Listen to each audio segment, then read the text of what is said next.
सबसे पहले आज की तमाम बड़ी खबरें नॉन स्टॉप न्यूज में। देश में 18 साल से ज्यादा उम्र वालों के मुफ्त वैक्सीनेशन की मुहिम आज से शुरू हुई। आज ही देश में वैक्सीनेशन का नया रिकॉर्ड भी बन गया।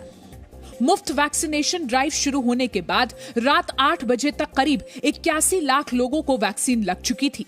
वैक्सीनेशन की ये रफ्तार प्रति सेकंड 30,000 व्यक्ति है।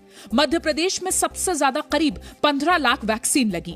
कर्नाटक दूसरे नंबर पर है जहां 10 लाख से ज्यादा टीके लगे। यूपी तीसरे नंबर पर है जहां 6.5 लाख से ज्यादा टीके लगे।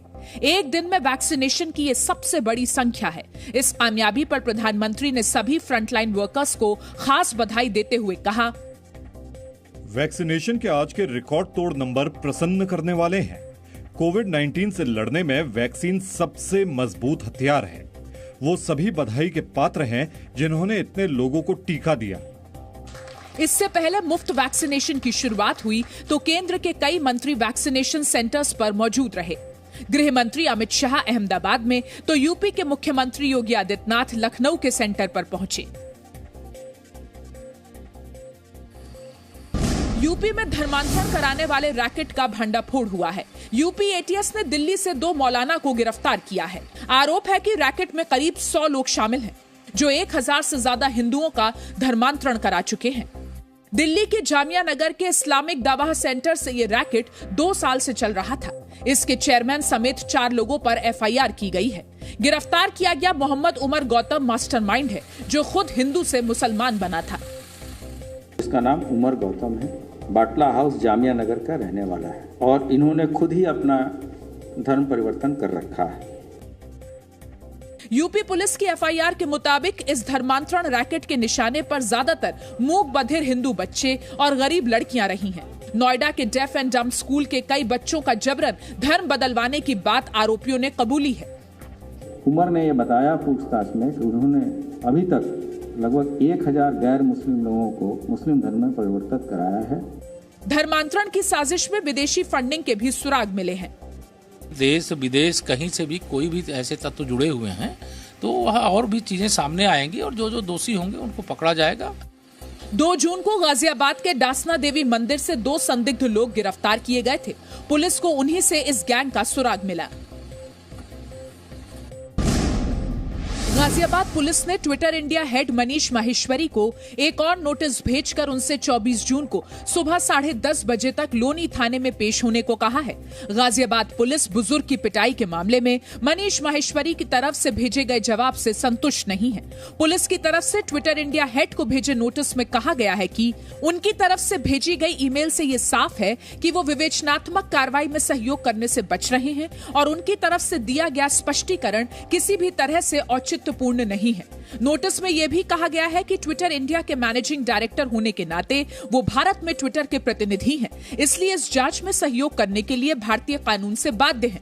नोटिस में यह भी कहा गया है कि अगर वो 24 जून को गैर हाजिर रहते हैं तो उनके खिलाफ नियमों के मुताबिक कार्रवाई की जाएगी।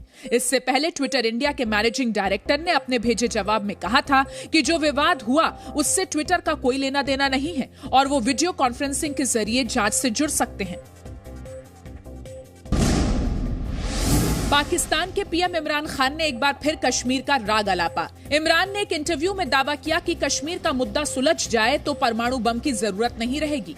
जम्मू कश्मीर पर 24 जून को होने वाली प्रधानमंत्री की सर्वदलीय बैठक से ठीक पहले कांग्रेस ने राज्य में अनुच्छेद 370 की बहाली की मांग उठाई। कांग्रेस नेता पी चिदम्बरम ने जम्मू कश्मीर को पूर्ण राज्य का दर्जा देने की पार्टी की मांग को स्पष्ट किया। इसके साथ ही उन्होंने जम्मू कश्मीर को रियल एस्टेट का हिस्सा मानने से भी इनकार किया। ट्वीट करते हुए लिखा कि यह राज्य एक स्टेट था जो विलय के एक दस्तावेज पर हस्ताक्षर करके भारत में शामिल हुआ। चिदम्बरम ने आगे लिखा कि संसद के आगामी मॉनसून सत्र में नए कानूनों को निरस्त करके जम्मू कश्मीर में यथास्थिति को बहाल करना चाहिए। बीजेपी ने चिदम्बरम के इस बयान पर हमला बोला, कांग्रेस पर पाकिस्तान की बोली बोलने और देश से गद्दारी का आरोप लगाया। कांग्रेस पार्टी ने भारत माता के साथ गद्दारी की है। देश कांग्रेस को कभी माफ नहीं करेगा। श्रीमती सोनिया गांधी जी को भारत देश की जनता से माफी मांगना चाहिए, क्षमा याचना करनी चाहिए।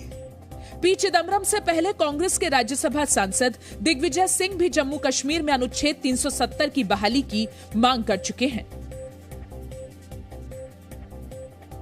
योग दिवस पर कांग्रेस नेता अभिषेक मनु सिंघवी के ट्वीट से विवाद बढ़ गया है। सिंघवी ने योग को लेकर ओम और अल्लाह का जिक्र किया। उन्होंने ट्वीट किया कि ओम के उच्चारण से ना तो योग ज्यादा शक्तिशाली हो जाएगा और ना अल्लाह कहने से योग की शक्ति कम होगी। बीजेपी ने कांग्रेस को घेरते हुए जहर बोने का आरोप लगाया। बीजेपी ने कहा कि ओम के उच्चारण से उसकी शक्ति तो बढ़ती है, लेकिन कांग्रेस की शक्ति जरूर घट जाती है। कोई छुटभैया नेता कोई ट्वीट कर दे, उससे योग की महानता समाप्त नहीं है। केंद्रीय मंत्री प्रकाश जावड़ेकर ने भी कहा है कि कांग्रेस आज भी तुष्टीकरण कर रही है। वहीं योग गुरु स्वामी रामदेव ने कहा कि योग कोई मजहबी प्रक्रिया नहीं है। योग कोई मजहबी प्रक्रिया नहीं है। राजनीतिक तौर पर कोई पक्ष विपक्ष न रखते हुए निष्पक्ष होकर के योग के महत्व को माने। दुनिया भर में आज 7वां अंतर्राष्ट्रीय योग दिवस मनाया जा रहा है। इस बार के योग दिवस की थीम योग फॉर वेलनेस है। कोरोना प्रोटोकॉल के साथ लोगों ने योग किया। इस मौके पर प्रधानमंत्री नरेंद्र मोदी ने कहा कि कोरोना काल में लोगों के लिए योग आत्मबल का एक बड़ा माध्यम बना। पीएम मोदी ने योग से सहयोग तक का मंत्र दिया। योग हमें स्ट्रेस से स्ट्रेंथ की ओर और नेगेटिविटी से क्रिएटिविटी का रास्ता दिखाता है। योग दिवस के मौके पर राष्ट्रपति रामनाथ कोविंद, केंद्रीय मंत्रियों और बॉलीवुड की मशहूर हस्तियों ने भी योग के जरिए फिट रहने का संदेश दिया। इस मौके पर लाल किले पर संस्कृति मंत्रालय ने एक कार्यक्रम आयोजित किया, जिसमें योग को शास्त्रीय संगीत और नृत्य कला के जरिए पेश किया गया। वहीं आईटीबीपी के जवानों ने लद्दाख में 18,000 फीट की ऊंचाई पर योग किया। एक जवान ने सूर्य नमस्कार भी किया। लद्दाख में गलवान घाटी और चीन बॉर्डर के पास पैंगोंग सो झील के किनारे योगाभ्यास किया। दुनिया भर के देशों में भी योग दिवस मनाया जा रहा है। न्यूयॉर्क के टाइम्स स्क्वायर में करीब 3,000 लोगों ने एक साथ योगाभ्यास किया।